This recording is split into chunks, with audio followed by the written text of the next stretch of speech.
What's going on, guys? 420 Gaming here, and today we're playing some Kerbal Space Program. This is the second tutorial in the series. Last time we got up into this orbit, and today we're going to try and get out to the moon. We'll do our transfer, and then we'll land and come back. So you can see me setting up a maneuver node here. First we set the moon as a target, and now we're trying to get in front of it. Just because the moon goes counterclockwise, and we need to get in front of it because by the time we get out there in space, it will be in that position. So we've got an encounter here. We use square to keep those numbers up there, and we just keep going to the left with that circle, as you can see, and we get to about 35. I believe. So we have a moon periapsis of 35,000, and we're pretty much ready for our burn here. So we're going to warp to the next maneuver, which is all the way around. So with some quick editing here, we will be back on the other side and getting ready for a burn in T-minus 1 minute. There we go. So the burn, unfortunately, the estimated burn time, as you can see in the bottom right, is not available. That's basically because we started this save from here. So I overestimate it and think it's about a 40-minute burn, so I start around 20 seconds. Or sorry, 40 seconds. I think it's going to be around a 40 to 50 second burn. So I start around 20 seconds, and I realized about halfway through that was way too early. So you are going to see me stop this burn about halfway through, and we're going to wait till we count down to about 10 seconds. Now this ultimately does screw me up, but gives me a chance to show you guys how to fix an error for a lot less delta V. So, and delta V is pretty much fuel. So for a lot less fuel, any kind of mistake you make in this situation can be corrected in deep space as opposed to in orbit around Kerbin, because we're being sucked in by Kerbin's gravity. The gravitational influence is really pulling us, so it's hard to get away from it. That's why it costs so much to get out to the moon. So as you can see here, we've got our transfer all set up. We ended up a little far out. I think it was like 130. I apologize, guys. I can't see it from this little screen. But we are far out, so we're going to make a maneuver about halfway up here in deep space. Right before we get sucked into the moon's sphere of gravitational influence. So we're just heading up to this maneuver node, and we're correcting it here. I'm just trying to get that down to about 30, I believe. I think we're going to stick with around 33, but I could be wrong.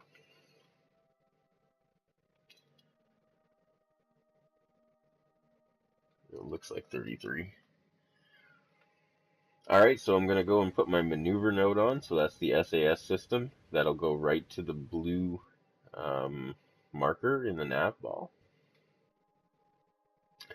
But because we decided to time warp just to speed up some time here, you're not going to see it move over there because we can't do any directional movement in space while time warping. So as soon as the time warp's done, the RCS will get us into position for our next correction burn. And like I said, the delta V that this is going to cost is seconds as opposed to maybe 40 seconds that it would have been around the planet of Kerbin.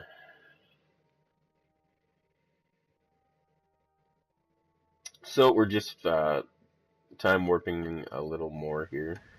Should have cut this out, to tell you the truth. Alright, so we're pretty much set up for the burn. We've got T-minus 1 minute, 30 something seconds, 37 seconds. So yeah, I'm going to speed that up until we get down to, I'm thinking this burn's going to be about 2 seconds long.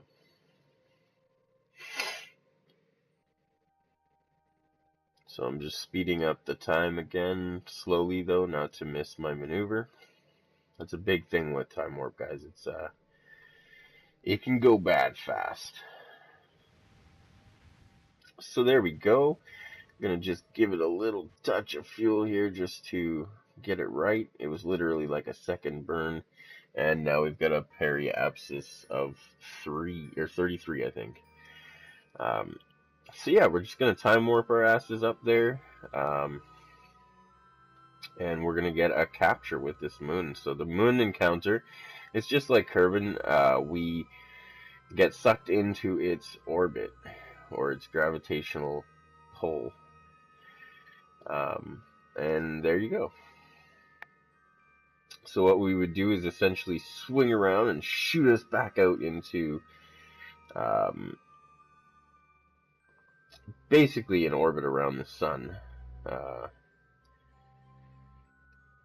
But we're going to set up a maneuver node here, and we're going to capture the moon. So what you want to do is set up a maneuver node and pull retrograde, which is back. And as you can see, we're a little bit like cattywampus on the circle. So if you go to the little green markers, you can go up and down with those. And I just needed to go up a little bit to make it a little bit more circular. So we're just hitting our maneuver node now, and we're going to get up all set in position to do this small burn. It's quite a small one, so we're going to time warp until we get up to it. We'll also deploy this airstream payload.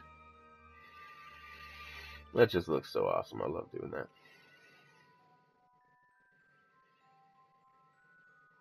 So I hope this video helps you guys. Anybody that's just trying to get up to the moon, check out Scott Manley and Orbator. Those guys are awesome. Those guys taught me everything I know, so they're the people to be watching for Kerbal Space Program, for sure. Usually when I send this craft up, I have 4 external fuel tanks that I put on with like those long decouplers, and those usually get me back home. This time I brought just enough fuel to make it, and it literally was on the cusp. I mean, seconds. A burn that lasted seconds. So you can see the moon in the background. We now have a capture. So we were in orbit around the moon, and we would just keep orbiting non-stop. We're a little cattywampus, as you can see. Got some accrement on it there. Sometimes that happens. I'm not the best at making sure that it's completely equatorial, but still, we're good to go. So we're just going to pull retrograde a little bit until our marker is inside the, until we're hitting the side of the moon. And we're going to do this little burn right now, and that's what will get us down to the surface. Now, I was a little impatient here, ended up doing the burn a little bit preemptively, just because it takes so long sometimes to get to the maneuver nodes and then wait them out. So I got a little impatient and I overburned by about 0.6 meters per second, but not a big deal. 0.62 meters per second. No matter what, though, we are going to hit the surface on the light side of the moon. You don't want to do this on the opposite side because you'll end up on the dark side of the moon, and we didn't bring any lights for that or anything, so definitely want to stay on that nice sunny side. And we're not too close to the crater, but I was hoping to get near that crater. I always like to be near the side of it, but when you really do get down to it, it's so big that you could be a mile away and it looks like you're only going to be, 2 inches away from it. But by the time you get down there, it's a big planet. Uh, the enormity definitely hits you when you get a little closer. So we used the little bit of fuel that we had left in our transfer stage, and we're going to get rid of that, which does ensue a ton of fear in me because I'm worried that it is going to fly back and nail me. But that's okay. We went over to our SAS system and we hit retrograde, so the craft is going to be heading straight retrograde now, which is the way we're going. So that's good. Alright, so let's activate that engine real quick. This scared the shit out of me, by the way. I did not expect to be full throttle, but I was. Not that it'll do anything too bad, but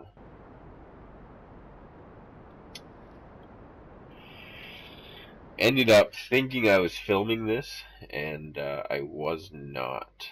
So things might get a little iffy here, because I had to film it again after. Luckily, I did save right before this point, so.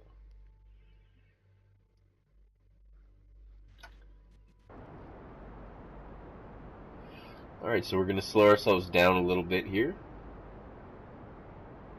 as we were hitting 400 meters per second. We just dropped about 200 meters in a very short while, and we screwed up here.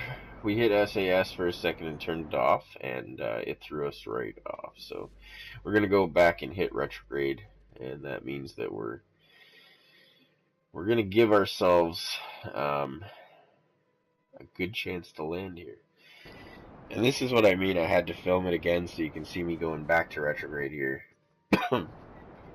in the next clip.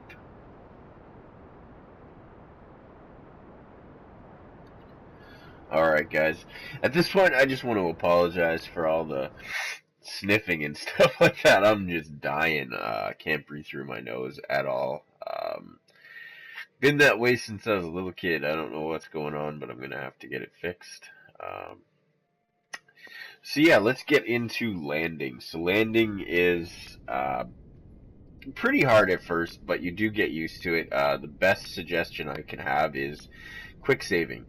You can quick save, and then you can take as many cracks at it as you want. You just keep doing it over and over again.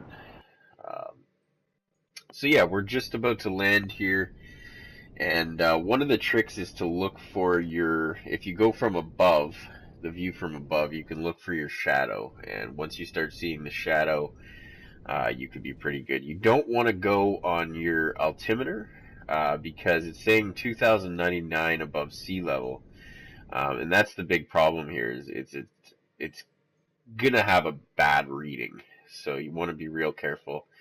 As you can see, we're coming out for a little EVA here. We have Bill Kerman, and he's gonna take a step onto the moon.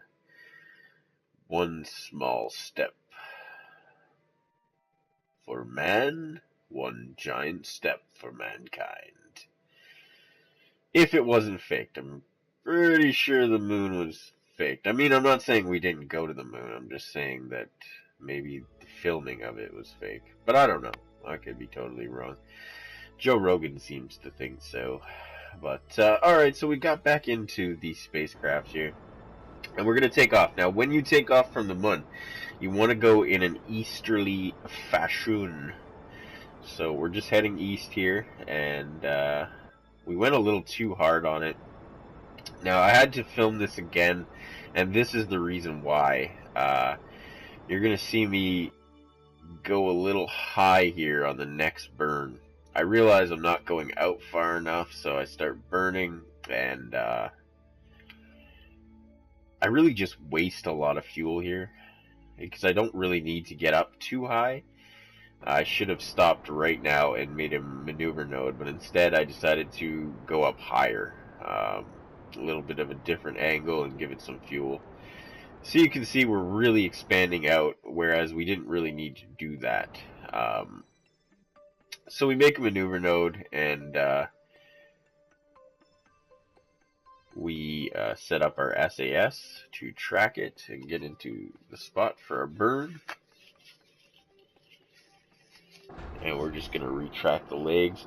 You're going to see me retract the legs a little bit later on as well, and that's just because, like I said, I had to reload the save and start over again from the landing position, because that's where I saved.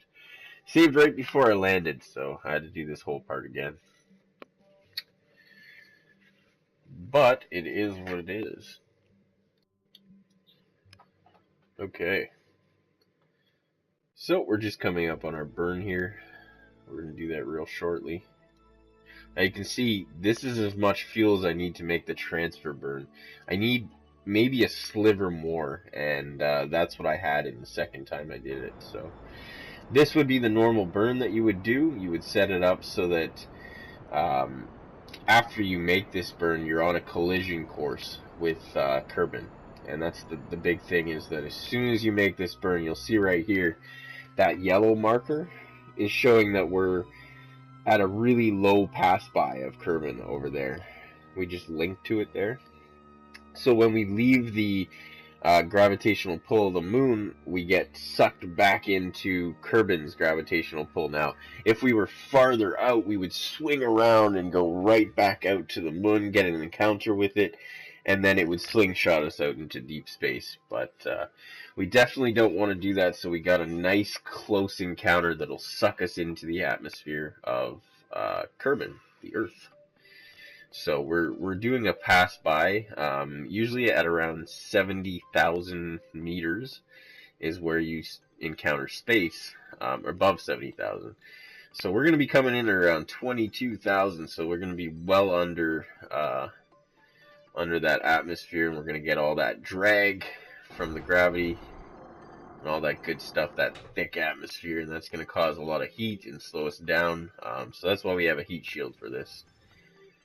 So we're going to point retrograde, just like we did on the moon. Because we're speeding up time here, it's not going to orient itself yet, but now it does. So you can see the way that we're coming in now. And we're going to make a really deep dive, so we're going to get rid of this. This thing kind of scares me because it careens out of control, and luckily it gets away from us a little bit because of all the drag we've got on our heat shield right now at the bottom. So you always want to make sure this is pointing retrograde. It's going to do it itself because that's the way it's designed, but you definitely don't want it to flip around, because you are going to lose your parachutes, and you definitely don't want to shoot your parachutes up until you're around 4,000 feet when it's safe to deploy them. Sorry, meters. So a quick view in the cockpit there, as we have a little bit of heat coming off. We've got down to an altitude of 17,000 meters, so we're losing that heat, and now we're going to deploy the chutes. Sometimes I'll deploy different chutes at different times, because you can see the middle ones, the smaller chutes, are under stress right now. So, and then we have some that did not deploy yet, and it's giving me a warning because I sped up some time. But we are now landed safely in the ocean, waiting for the ocean recovery team. So that's it, guys. That's how to get to the moon and back. Thanks for watching. Again, I hope this video helps, and we'll see you next time here on 420 Gaming. Later, guys.